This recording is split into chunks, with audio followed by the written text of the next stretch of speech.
Laidos partneris TTT Kazino. Sveiki gyvi. Čia Lietuvos sporto muziejus. Aš esu jo direktorius Pranas Majauskas. Ir kviečiu visus žiūrėti laidą Krepšinio pasaulyje. Krepšinio pasaulyje.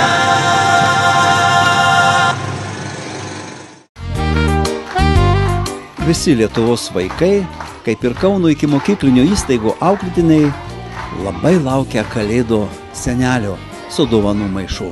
Tačiau, kad žilabarzdis būtų dosnus, kiekvienas mažylis turės papasakoti, ką jis išmoko 2014 metais.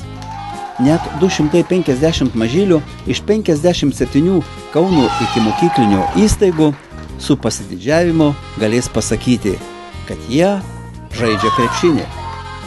Kaune buvo surengtas pirmasis miestų ikimokyklinių įstaigų krepšinio festivalis, kurį organizavo Kauno savivaldybė, miesto švietimo skyrius ir Lietuvos sporto muziejus. Šiandien daugybėje darželių vyksta panašus renginiai ir iš tiesų tas trikrepšio festivalis tokia nauja idėja, kuri pasirodė dėka, kaip sakė gerbiama šios darželio direktorė Nijolė, atsirado dėka aktyvių, šaunių pedagogų, kurie ne tik myli vaikus, bet ir nori, kad vaikai judėtų, žaistų prasmingus judriuosius žaidimus, patirtų judėjimo džiaugsmą. Ir labai smagu, kad Kauno miesto savivaldybė pernai padovanojo tuos trikrepšio stovus, kurie labai reikalingi. Mes labai norim ir labai trokštam, kad jūs daug judėtumėt, kad augtumėt sveiki stiprus, kad jums nuo pat mažumės sportas būtų artimas kaip brolis, kaip sesė. Tai va, linkiu, kad jūs augtumėt valūs, stiprus, kaip Sabonis, kaip mūsų Valančiūnas, visi kiti, kurie žaidžia puikiai krepšinį. Šiandieniniai trikrepšio festivalio dalyviai jau išmokę mesti kamuolį į krepšį, gavę už pirmasis pergalės pirmosius medalius, tikrai mylės oranžinį kamuolį. Jeigu patys netaps krepšininkais, tai aistringais žiūrovais tikrai bus. Nes dabar visi jie jau žino geriausių mūsų krepšininkų pavardės, džiaugiasi ir Žalgirio komandos pergalėmis bei liūdi dėl pralaimėjimo. Šiandien krepšinių pasaulyje prisiminsime Žalgirio 70-mečio akimirkas, susitiksime su krepšinio senjorais. Visą tai po pertraukėlės. Žiūrėkite. Laidos partneris TTT Kazino. Laidos partneris TTT Kazino. Krepšinio pasaulyje. Lietuvos sporto muziejaus eksponatai prasmingi, bet nebylūs. Kur kas maloniau susitikti su žmonėmis, kurie patys matė visą tai, kas vyko krepšinio aikštelėje arba šalia jos. Kaunietis Raimondas Barauskas, FIBA garbės teisėjas, dabar techninis komisaras, 99 metais įkūręs pirmąją Lietuvoje jaunųjų teisėjų mokyklą, pažymėjo savo 75-ąjį gimtadienį.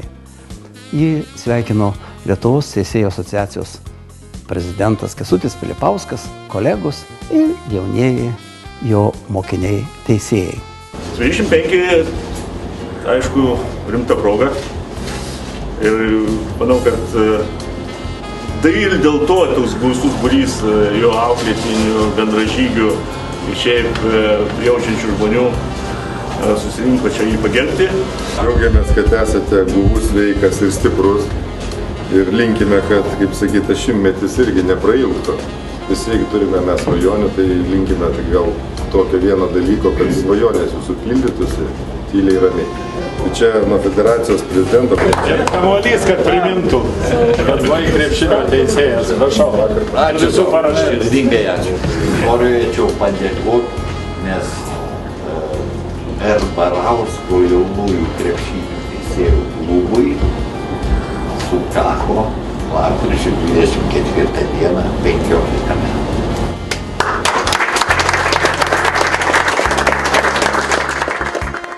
O aš jos prisimenu tos 70 metų. 70 didingų kovų, pergalių, rezultatų, Tau jaunuolį gali atrodyti tik akimirką, o iš tiesų tai yra ilgi, sunkių, gražių tikėjimų ir siekių tobulėjimo dešimtmečiai. Bet ką aš kalbu, tu pats jau pradedi valdyti laiką. Taip, maestro, 70 didingų sezonų, beprotiškų jų akimirkų, beprotiškai greitai besisukančiame laike. Stebėkite! 2014 rudenį prasminga ir graži buvo Žalgirio 70-mečio šventė, kuri tęsiasi iki šiol. Žinome, kad pirmajai meistrų komandai Lietuvoje 70 metų. Tačiau ar kas nors tiksliai paskaičiavo, kiek Žalgiryje buvo žaidėjų, trenerių, kiek jų jau iškeliavusio amžinybėn. Gražu, kad kiekvienų Eurolygos rungtynių metu dabartiniai žalgiriečiai pagerbia tuos, kurie dar yra su mumis. Mes džiaugiamės, kad šiandien į Žalgirio arenos vidurį galime pakviesti, pavyzdžiui, Antaną Čižauską. Aš labai didžiuosi, kad tapau žalgiriečiu, kai mane 58 metais iš tuometinių Kapsukų dabartinis Marijampolės pakvietė į tokią garbingą komandą. Tai tikrai smagu jaustis, kad ir aš esu įdėjęs, nors ir mažą dalelytę, prie sėkmingo arba ir ne visai sėkmingo kartais žalgiriečių žaidimų. Bet viskas eina į priekį. Džiugu, kad mes matyti, kad Žalgiris buvo anksčiau, esą dabar ir tikiuosi, kad jis bus visą laiką. Tai garbė Lietuvai, tai garbė Kaunui, kuris turi tokią puikią komandą. Algimantas Čaplika, žaidžiasi Žalgirį nuo 1958 iki 65 metų. Labai gaila, bet sveikata sutrukdė čia ateiti aikštės vidurį Jonui Radikui, kuris Žalgiryje žaidė nuo 55 iki 64 metų. Plojimai mūsų žalgiriečiams, plojimai mūsų veteranams. Šiandieną buvom labai gražiai pagerbti šioje naujoje Žalgirio arenoje. Tiesa, mums jau neteko joje žaisti, žaidėm senoje sporto halėje, o dar anksčiau senasis aikštynas lauke buvo mūsų karjeroje. Šiandieną mes džiaugiamės jaunosios kartos pasiekimais, gražiai žaidžia mūsų Žalgiris ir linkime jam dar daugiau pergalių. Įsimintiniausi metai buvo tada, kada mes buvom jauni, kada žaidėme Žalgiryje, kad turėjom puikius trenerius. Pirmiausiai Grešnovas, Lagunavičius ir žinoma, paskutinis mūsų treneris buvo Vytautas Bimba, amžinatilsį. Šiandieną prisimenam draugus amžinatilsį Petrą Buzelį, Joną Radiką, Antaną Stumbrį, Algirdą Lauritėną. Deja, dar iš mūsų komandos nematau aš čia Henriko Giedraičio. Tai buvo maždaug Rubino laikai, Kriaučiūnas, kur buvo 2 kartų laimėjo Europos čempioną. Paskui atėjo Būtautas, Sercevičius, Lagunavičius, Tonkus, Petkevičius, Balakauskas, Nimčevičius, Sercevičius. Šita kompanija buvo labai gera, gal ne visus aš išvardinau. Paskui atėjome mes su Modestu. Tai čia dabar aš jūs nevardysiu, visi mes žinome, kokia mūsų kompanija buvo ta gera. Ir faktiškai būdavo sąjungos čempionatas, Europos čempionatas. Viskas keičiasi, viskas eina į priekį, tačiau dabar, kai pradeda Žalgiris taip žaisti, aš eidavau, mes gaudavom tos pakvietimus, aš porą kartų ėjau, porą kartų neėjau. Nu, man gėda. Jeigu jie gauna į kaulus nuo eilinės LKL komandos, vyrai tikrai skauda širdį. Nepykit, bet Žalgiris ir Žalgiris. Reikia išlaikyti tą firmą, reikia išlaikyti pafosą, kaip galima tą pasakyti. Nežinau, kame tai reikalas yra, bet taip neganda. Figūrų nėra, vyrai. Figūrų nėra. Geriausi prisiminimai iš tų laikų, kada mes buvom studentai, jauni ir kovojom už Lietuvą, o ne dėl pinigėlių. Laikas mūsų nekeičia, jis tik tobulina mus. Bet mielas jaunuoli, kartais reikia stabtelti ir patylėti, kad suprastum, kaip skamba laikas, kaip skamba tyla.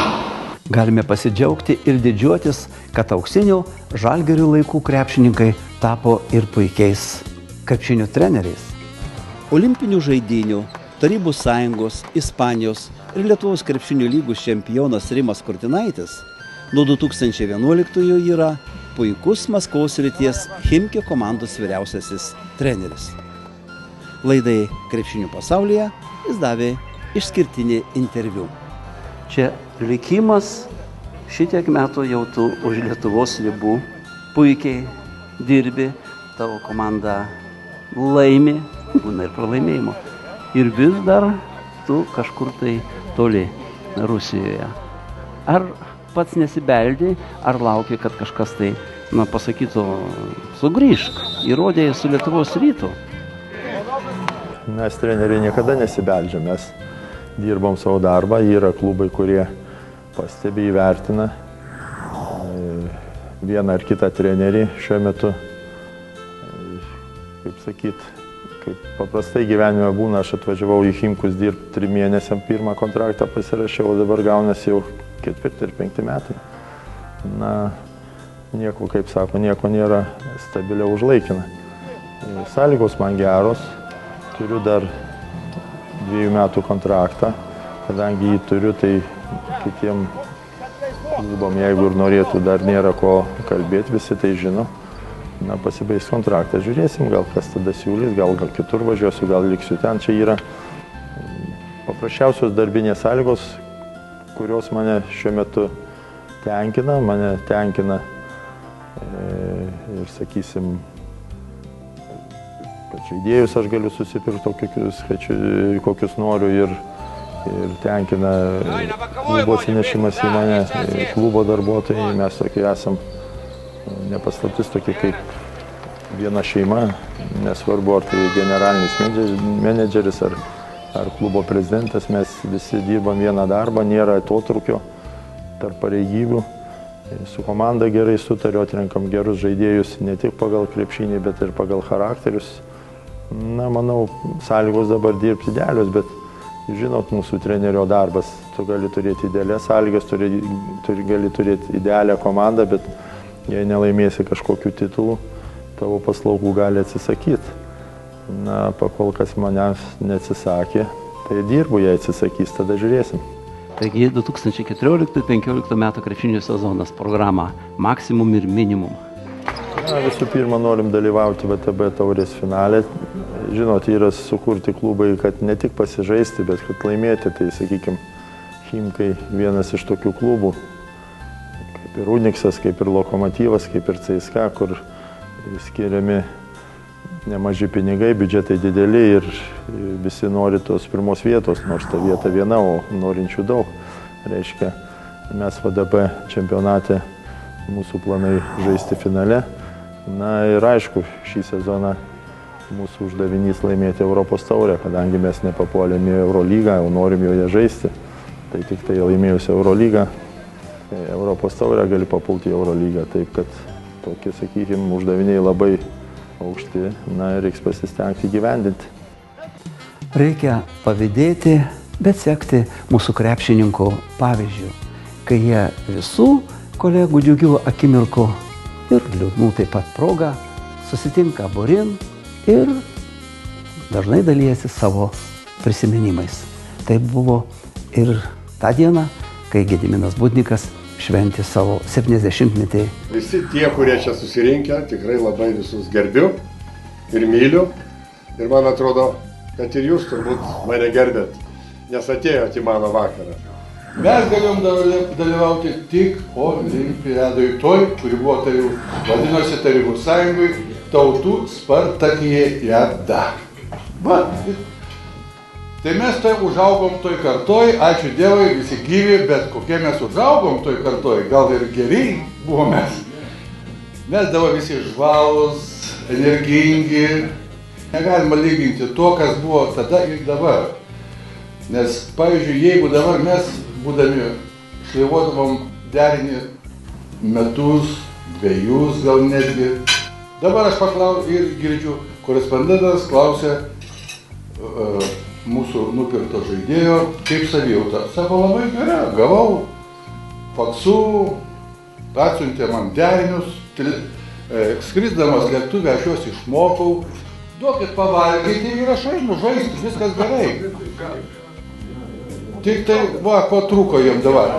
Mūsų laikais buvo visai kitaip, mes tą viską brandinom, auginom iki to, kad mes buvom, taip, mes buvom ta karta, kuri perlaužėm tą stuburą, likom sąjungoje, mumis niekas nenubraukė, nes jeigu nebūtų tos kartos bimbos surinktos 62 metais, tai buvo Lietuvoje būtų užbrauktas brūkšnys. Esu pats iš jaunesniųjų turbūt. 73 jūs minit savo datą kaip garbingos šlovės ir tokį brūkšnį.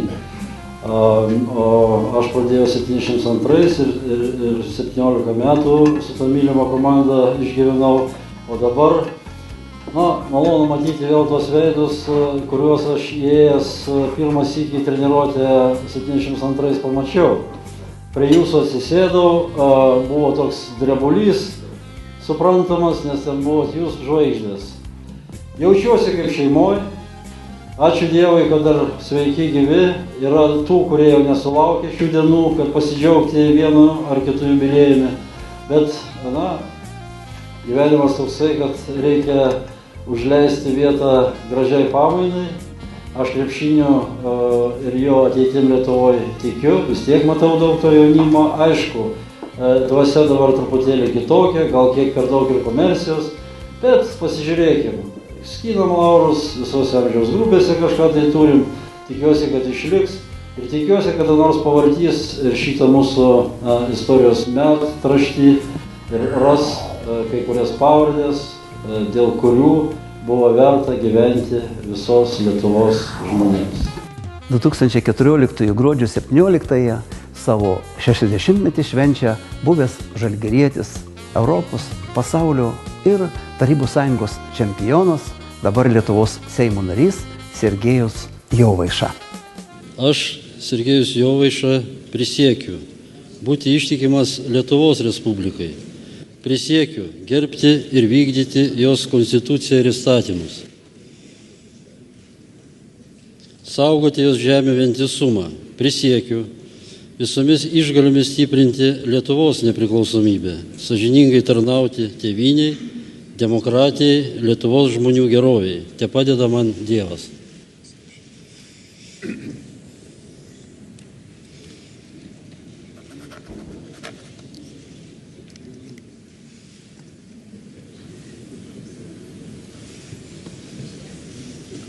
Sveikinu Seimo nariu. Ačiū.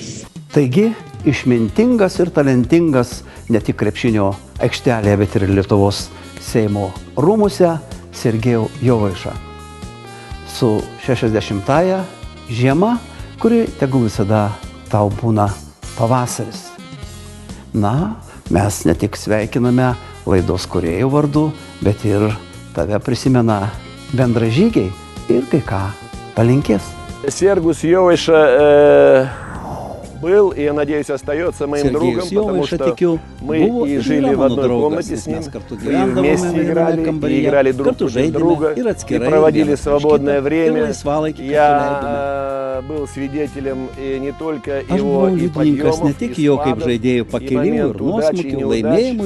Я скажу, что Сергус, может быть, немножко недооцененный игрок, потому что он остался в тени звездных игроков, такие как Марчулиониса, Хомичуса, Sabonis šešėlėje. Bet varžovai žinojo, koks tai nepatogus, kenkėjiškas žaidėjas. Lemiamomis akimirkomis į savo ilgomis rankomis sugriebdavo kamuolį, pridengdavo perdavimą.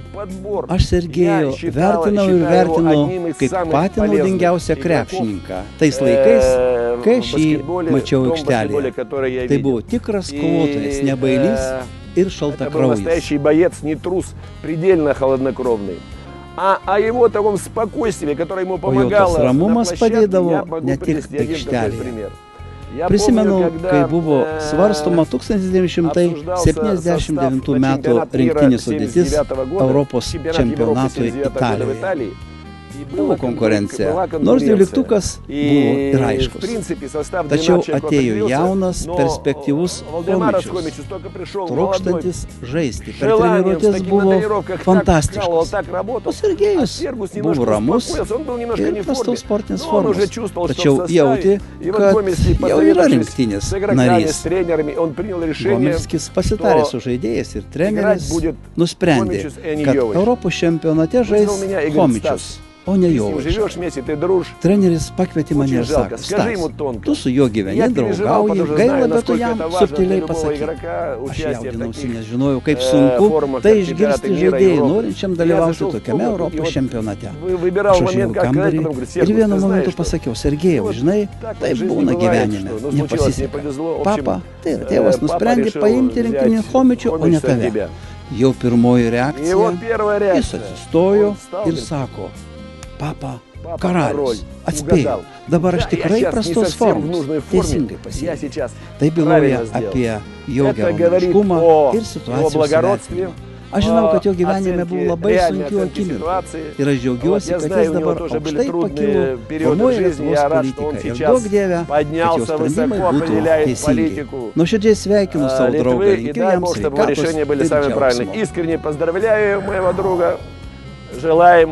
džiaugsmo. Labas, Sergejau. Malonu, kad galiu kažką tai prisiminti apie tave. Tai tikrai malonu, nes mes daug metų gyvenome tam pačiam name, toj pačioj laiptinėje ir buvome kaimynais. Ir kada aš atėjau jaunas žaidėjas į Žalgirį, tai iš tikrųjų buvo pas mus daug gerų žaidėjų, bet labiausiai tai įstrigo man Jovaišos sugebėjimas atrasti savo vietą aikštelėje. Tai ką tai reiškia? Tai reiškia, kad jisai ginantis per daug nedėdavo pastangų, bet visada žinodavo, kur bus jo priešininkas ir kur skris kamuolys. Labai daug perimdavo kamuolių puolime, visą laiką surasdavo momentą, kada galėdavo išmesti kamuolį į krepšį, padaryti gerą perdavimą savo kompanionui arba labai grakščiai praeiti po krepšio. Tai iš tikrųjų buvo žaidėjas Lapinas, kuris sugebėjo aikštelėje mąstyti ir tikrai darė didelę įtaką visai komandai. Norėčiau Sergejui taip pat palinkėti daug sveikatos ir kad jo tas krepšinio žinios, kurios įsigijo per tiek metų, kad jis galėtų jomis dalintis su jaunimu ir kad jaunimas, sekdamas jo pėdomis, eitų į priekį. Sėkmės tau su gimtadieniu. Programą, kurią šiandieną transliavome iš Lietuvos sporto muziejaus Kaune, baigėme tokiais žodžiais: prisiminti, atkurti, didžiuotis. Nes toks nuo šiol yra mūsų programos Krepšinio pasaulyje devizas. Kuo daugiau mūsų komandos pasieks pergalių, tuo įdomesnė ir džiugesnė bus mūsų programa. Pažiūrėsime, kas bus po savaitės. Tad iki pasimatymo ir žiūrėkite programą Krepšinio pasaulyje per BTV kiekvieną sekmadienio rytą 9:30. Laidos partneris TTT Kazino.